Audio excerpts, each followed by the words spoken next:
a major country just stopped increasing rates.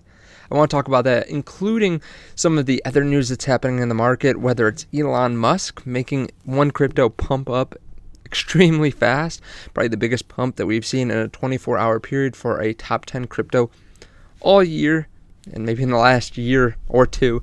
We also have to talk about some other news that's happening with Binance and some fear, uncertainty, and doubt there. Some drama happening overnight.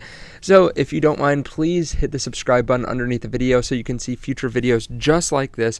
Also turn on that bell notification so you know right when I post future videos. And if you want to know what I'm buying and selling, you can check out the link to the Patreon underneath the video. Now, as you can see, Bitcoin is doing pretty well. Over the last 30 days, up 26%. Over the last 7 days, up 5%. Over the last 24 hours, down slightly. But as you can see, the whole market is doing really well over the last 7 days, over the last month as well. But there's one coin that's doing extremely well over the last 24 hours, and that's Dogecoin. As you can see, up at 10 cents. And there's one reason for that. But you can see a lot of other dog coins up as well. Shiba Inu is up.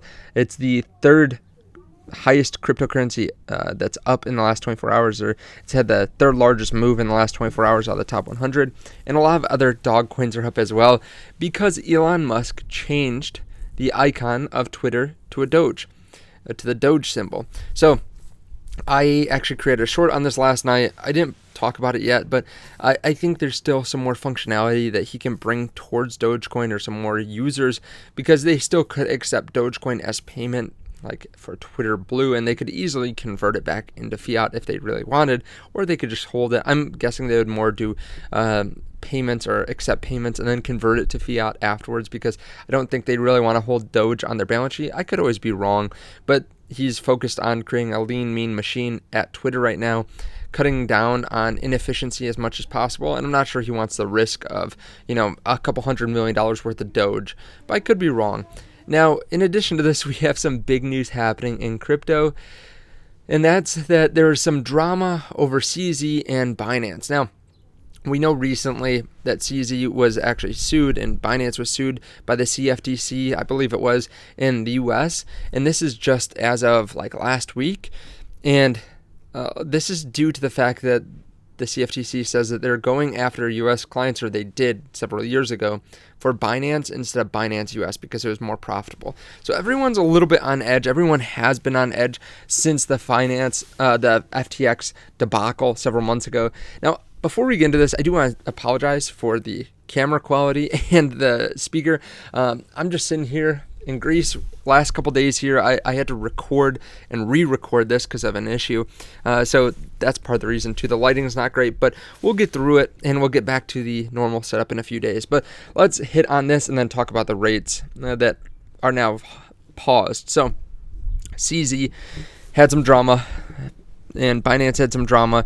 Apparently, Kobe, who is a large Twitter account, put up an encrypted message, and he says that no one was supposed to be able to have access to the message. He says it down here. But looks like someone he discussed the rumor with, he heard a rumor about this, leaked the seed phrase to create a stir at his expense, removing the context of the rumor.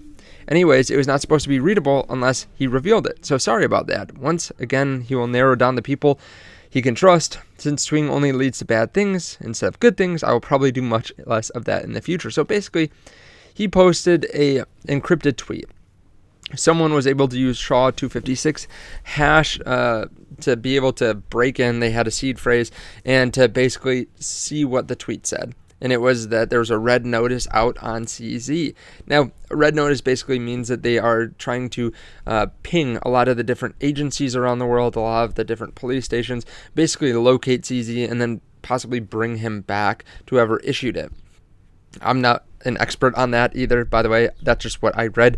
But this is apparently a rumor. Now, of course, there's a lot of fear, uncertainty, and doubt right now around Binance, around CZ. So a lot of people started to take their crypto off of Binance. A lot of people were talking about it, and it didn't help that certain accounts started to post, yeah, they did see the red notice on CZ, confirming it. And this tweet got 600K views in a very short period of time. And then the account got taken down because CZ actually said, this is a photoshopped image for. So CZ says how FUD starts, then ... basically saying, hey, you can FUD all you want, but you're going to get your account taken away.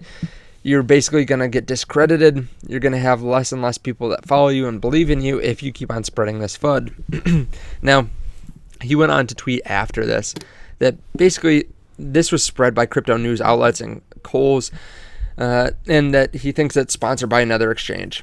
Who knows what exchange that could be, but at this point, it's probably not FTX. I'm not so sure that it was sponsored by another exchange. As someone that's an influencer, I don't think I've ever been approached by anyone trying to FUD a project or another exchange or anything like that. I could always be wrong. Maybe it's different on crypto Twitter versus crypto YouTube. I would be a little bit surprised if that was the case, but it's not out of the realm of possibilities. And it's a difficult line to strike as a YouTuber and as a Twitter account, I'm sure too, where you want to give out information before it's too late, just like with FTX, because a lot of exchanges will deny what is being said about them up until the point that they're completely insolvent. And that's on purpose because they want to keep as many people on the platform as possible, sometimes so that they can exit themselves. So we have to take everything with a grain of salt. I still think it makes sense to withdraw as much crypto as possible from exchanges. That's not where you're supposed to hold your crypto. That's where you're supposed to exchange your crypto. So keep that in mind and make sure that you are practicing good principles and that you are not putting your crypto at risk.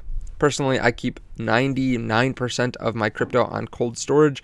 The rest I keep at various places just to have a little bit more liquidity, but I still think it makes sense to take the majority off of exchanges. Let me know your thoughts on that underneath the video, though. I think Binance is probably fine, but I'm not going to risk it by keeping all my crypto on when it doesn't pay me anything. So let's move on to the next point. Australia Central Bank keeps rates unchanged at 3.6%. This marks the first halt in the RBA hiking cycle since it started raising rates in April 2022. Now, this is pretty big news. Obviously, a major nation. This is, I believe, the 10th hike in a row that they had before this, or this would have been the 10th hike. I can't remember which one it is, but obviously they've been raising rates just like the rest of the world, trying to combat inflation. Maybe the U.S. will see this and take the same approach. Basically, what Australia said is they're going to see how all the rate hikes are starting to affect the economy, and they're going to take this wait-and-see approach. The Fed in the U.S. has sounded like they were going to do something similar. It's just a question of whether it's this next rate hike or the one after. The market is pricing in rate cuts later this year even. So don't be surprised if the market makes some pretty volatile moves over the next couple weeks, just with the market trying to price in what the Fed's going to do even at the next rate hikes.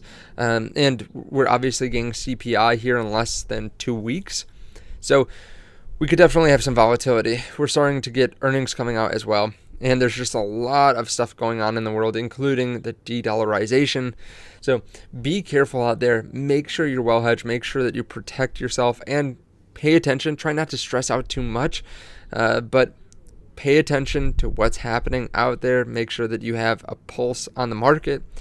Hit subscribe if you want to see what I'm seeing, because I'm looking at Twitter and I'm looking on YouTube and other news sources pretty much every half an hour, if not faster than that, to get the most up-to-date information. So if you want that, if you want access to it, turn on that bell notification so you know right when I post future videos. Thank you so much, and I'll see you in the next one. Bye.